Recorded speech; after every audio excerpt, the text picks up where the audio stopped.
వెంకట్ ఇటీవలే ఉద్యోగం సంపాదించాడు.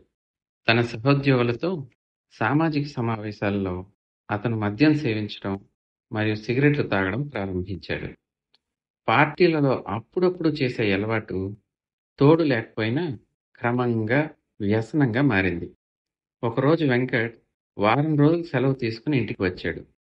తన కోరికను అదుపు చేసుకోలేక అతని బాల్కనీలో లేదా తోట మూలల్లో ఎవ్వరూ చూడకుండా పొగ తాగటం మొదలుపెట్టాడు. ఒకరోజు తెల్లవారుజామున అతను సిగరెట్‌తో తోటలోని ఒక నిర్మానుష్య మూలకెళ్ళాడు. ఆశ్చర్యకరంగా అక్కడ అతని తండ్రి అప్పటికే మొక్కలకు నీరు పోస్తున్నాడు. వారి కళ్ళు కలిశాయి. పట్టుబడినట్లు అనిపించి వెంకట్ తటపటాయిస్తూ ఇలా అన్నాడు. డాడ్, ఇది మామూలు అలవాటు కాదు. నేను అప్పుడప్పుడు మాత్రమే తాగుతాను. కంగారు పడాల్సిన పని లేదు" అన్నాడు. అతని తండ్రి నవ్వి ఇలా అన్నాడు.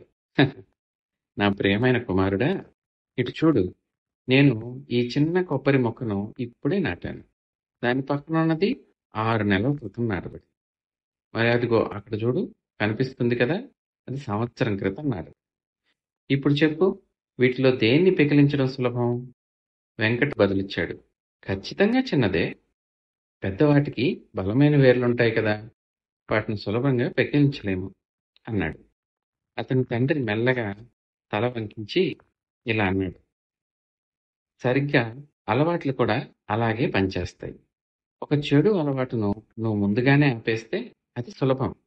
కానీ అది వేళ్ళు పారిన తర్వాత నువ్వు వదిలేయాలనుకున్నా కూడా చాలా కష్టమవుతుంది.